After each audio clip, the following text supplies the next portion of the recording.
നമ്മൾ കഴിഞ്ഞ ക്ലാസ്സിൽ പറഞ്ഞ കാര്യങ്ങൾ ഒന്നുകൂടി സൂക്ഷ്മമായിട്ട് പറയാം. സപ്തസ്വരങ്ങൾ 7 അതിലെ ഷഡ്ജവും പഞ്ചമം ഒഴികെ ബാക്കി 5 സ്വരങ്ങൾക്കും 2 സ്വരസ്ഥാനം. അങ്ങനെ സപ്തസ്വരങ്ങൾ 12 സ്വരസ്ഥാനങ്ങളായി.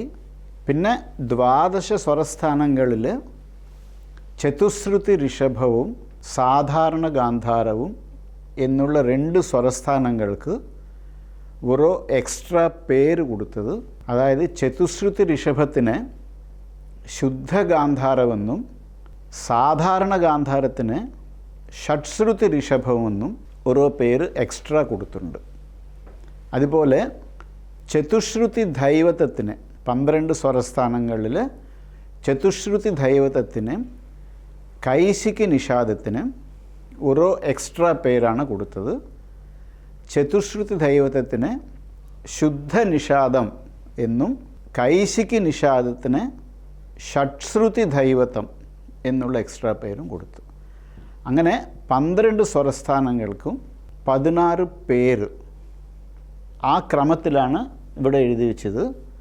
ഈ രീ 1, 2, 3 ഋഷഭം കാണുന്നത് ഷോഡശ നാമങ്ങളാണ്, സ്വരസ്ഥാനങ്ങളല്ല, 16 പേരുകളാണ്. ഇനി ഇതിൻ്റെ അടിസ്ഥാനത്തിലാണ് നേരത്തെ പറഞ്ഞ 72 ജനകരാഗങ്ങളെ സ്വരസ്ഥാനങ്ങൾ ഫിക്സ് ചെയ്തത്. വെങ്കട്ടമഖി എന്നുള്ള ഒരു വലിയ വാഗ്ഗേയക്കാരൻ ഇത് വളരെ ശാസ്ത്രീയമായിട്ട് സ്വരസ്ഥാനങ്ങളുടെ അടിസ്ഥാനത്തിൽ 72 ജനകരാഗങ്ങളെ ഫിക്സ് ചെയ്തു. ഈ ജനകരാഗങ്ങളെക്കുറിച്ചാണ് നമ്മളിപ്പോൾ പറയാൻ പോകുന്നത്. 12 സ്വരസ്ഥാനങ്ങൾക്കും ഇങ്ങനെ ഈ ക്രമത്തിൽ 16 പേര് കൊടുത്തു. ഞാൻ ഒന്നുകൂടി ഓർമ്മിപ്പിക്കാൻ വേണ്ടിയിട്ടാണ് ഞാൻ പറയുന്നത്. ഇതിൽ ചതുശ്രുതി ഋഷഭം ഇതിനെ ഒരു എക്സ്ട്രാ പേര് കൊടുത്തത് ശുദ്ധ ഗാന്ധാരം എന്നാണ്. ഷഡ്ശ്രുതി ഋഷഭത്തിന് ഓൾറെഡി ഒരു പേരുണ്ട്, സാധാരണ ഗാന്ധാരം. അപ്പോൾ ഇതും ഗാ 1 തന്നെയാണ്. പക്ഷേ ഈ ഗാ 1 എന്ന് എഴുതുന്നത് ശരിക്കും ഗാ 2 ആണ് 16 പേര് എഴുതുമ്പോൾ. ഈ 16 പേരിൻ്റെ അടിസ്ഥാനത്തിൽ എങ്ങനെയാണ് 72 മേളകർത്ത രാഗങ്ങൾ ഉണ്ടായത്? ഇപ്പോൾ നമ്മൾ ആദ്യം പറയും പോലെ മേളകർത്ത രാഗങ്ങൾ അല്ലെങ്കിൽ ജനകരാഗങ്ങൾ 3 കണ്ടീഷൻസ് ഉണ്ട്. ഒന്ന് 7 സ്വരങ്ങളും വേണം, ക്രമത്തിൽ വേണം. അതായത് സാ രി ഗാ മാ പാ ധ നി എന്നുള്ള ക്രമത്തിൽ തന്നെ വേണം. സാമ ഗാമ പദ നിസ എന്ന് പോയാൽ പോരാ. സാ കഴിഞ്ഞിട്ട് റാ, രീ കഴിഞ്ഞിട്ട് ഗ, അങ്ങനെ തന്നെ വേണം.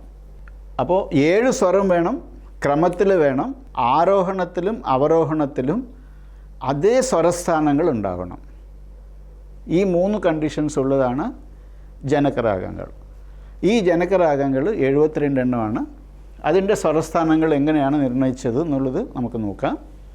മധ്യമത്തിൻ്റെ സ്വരസ്ഥാനം അനുസരിച്ചിട്ട് ആദ്യത്തെ വിഭജനം മധ്യമത്തിൻ്റെ സ്വരസ്ഥാനമാണ്. അതായത് ഈ 16 പേരുകളിൽ മധ്യമത്തിൻ്റെ 2 സ്വരസ്ഥാനങ്ങളാണുള്ളത്, ശുദ്ധമധ്യമവും പ്രതിമധ്യമവും.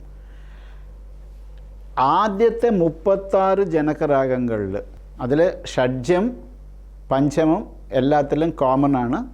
ഈ ഷഡ്ജവും പഞ്ചമവും കൂടാതെ ആദ്യത്തെ 36 രാഗങ്ങളിൽ ശുദ്ധമധ്യമമാണ്. അടുത്ത 36 രാഗങ്ങളിൽ പ്രതിമധ്യമമാണ്. അതാണ് ഫസ്റ്റ് ഡിവിഷൻ. ഇപ്പോൾ നമുക്ക്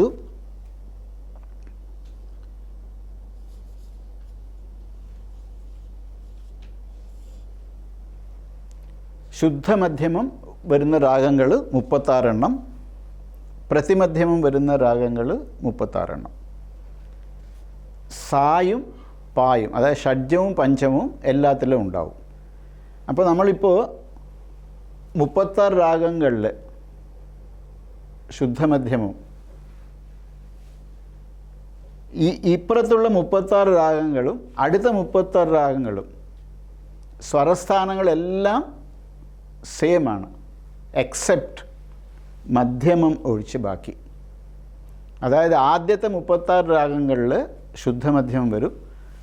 37 മുതൽ 72 വരെയുള്ള രാഗങ്ങളിൽ പ്രതിമധ്യമം വരും. ഇനി ഋഷഭവും ഗാന്ധാരവും, സാ കഴിഞ്ഞ രീ ഗാ വേണമല്ലോ മാൻ്റെ ഇടയിൽ. അപ്പോൾ നമ്മളിവിടെ എഴുതുകയാണെങ്കിൽ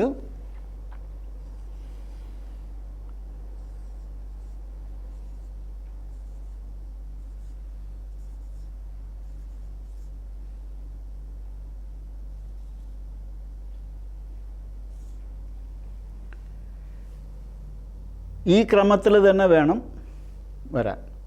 അപ്പോൾ നമ്മൾ ആദ്യം ഈ 36 ശുദ്ധമധ്യമ രാഗങ്ങൾ ഇതിനെ പിന്നെയും 6 ആയിട്ട് ചക്രം എന്ന് വിളിക്കുന്ന രീതിയിൽ 6 ചക്രമായിട്ടാണ് വിഭജിച്ചിരിക്കുന്നത്. 6 ചക്രം, ഒരു ചക്രത്തിൽ 6 രാഗം. അങ്ങനെ ആദ്യത്തെ 36 രാഗങ്ങൾ, ആദ്യത്തെ 36 ജനകരാഗങ്ങൾ, ശുദ്ധമധ്യമമുള്ള ആദ്യത്തെ 36 ജനകരാഗങ്ങളെ 6 ചക്രങ്ങളായിട്ടാണ് വിഭജിച്ചിരിക്കുന്നത്. ഒരു ചക്രത്തിൽ 6 രാഗം. ബാക്കി കാര്യങ്ങൾ നമുക്ക് അടുത്ത ക്ലാസ്സിൽ എടുക്കാം.